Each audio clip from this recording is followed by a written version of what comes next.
नमस्कार दोस्तों, रेडियो हिंदुस्तान से मैं वर्षा अग्रवाल सुनाने जा रही हूँ गौतम बुद्ध की कहानी। गौतम बुद्ध एक आध्यात्मिक व्यक्ति थे जिनकी शिक्षाओं के आधार पर बौद्ध धर्म की स्थापना हुई। 6वीं और 4वीं शताब्दी बीसी के दौरान गौतम बुद्ध पूर्वी भारत नेपाल में रहते थे। एक राजकुमार के रूप में उन्होंने जन्म लिया था। उन्होंने अपना बचपन सुखमय बिताया। उन्होंने बहुत छोटी उम्र में अपनी माँ को खो दिया था। उनके पिता उन्हें बहुत प्यार करते थे। उनके पिताजी ने अपने छोटे से बेटे की दुनिया के दुखों से दूर रखने की पूरी कोशिश की।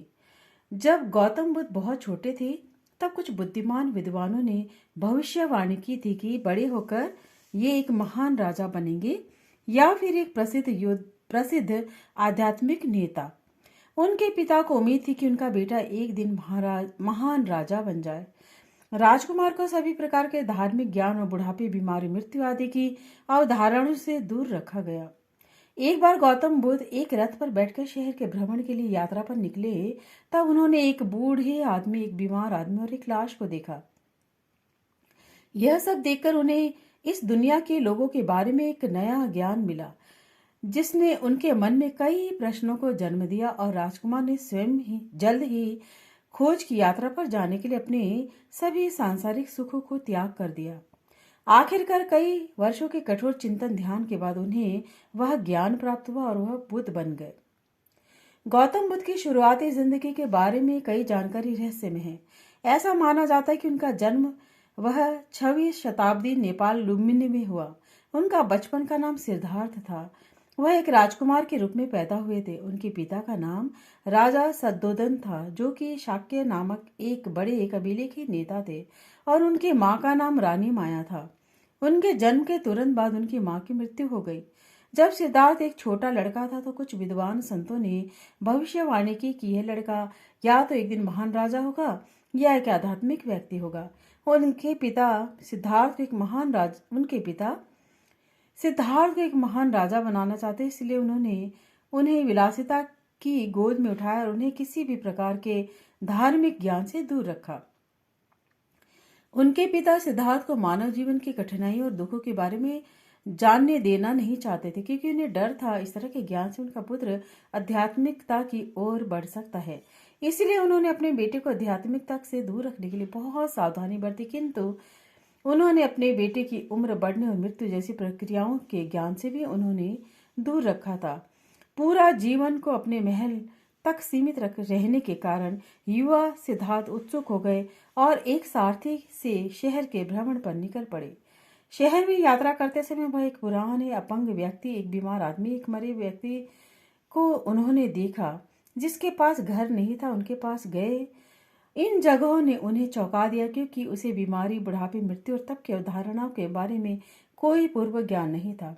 सारथी ने उनको समझाया कि बीमारी, बुढ़ापा, मौत जीवन का हिस्सा है और कुछ लोग इन प्रश्नों के उत्तर ढूंढने के लिए अपने सांसारिक जीवन को त्याग देते हैं। इन स्थलों को देखने के बाद सिद्धार्थ बहुत परेशान थे।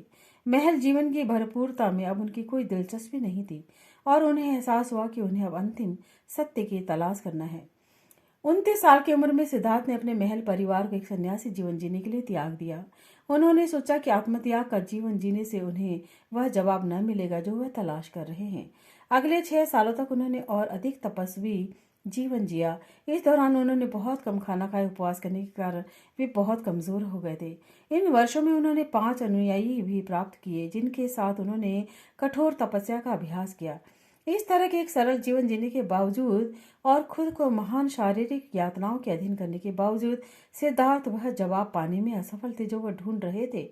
कई दिनों तक खुद को भूखा रखने के बाद एक बार उसने एक युवा लड़की से चावल का कटोरा स्वीकार कर लिया।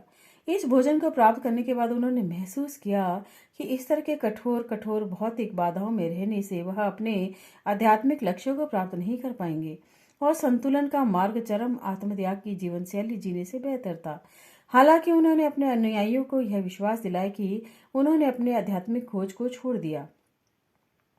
इसके बाद उन्होंने जंजीर के पेड़ के नीचे ध्यान करना शुरू कर दिया और स्वयं को वादा किया कि वह तब तक यहाँ से नहीं हिलेंगे जब तक उन्हें ज्ञान प्राप्त न हो जाए।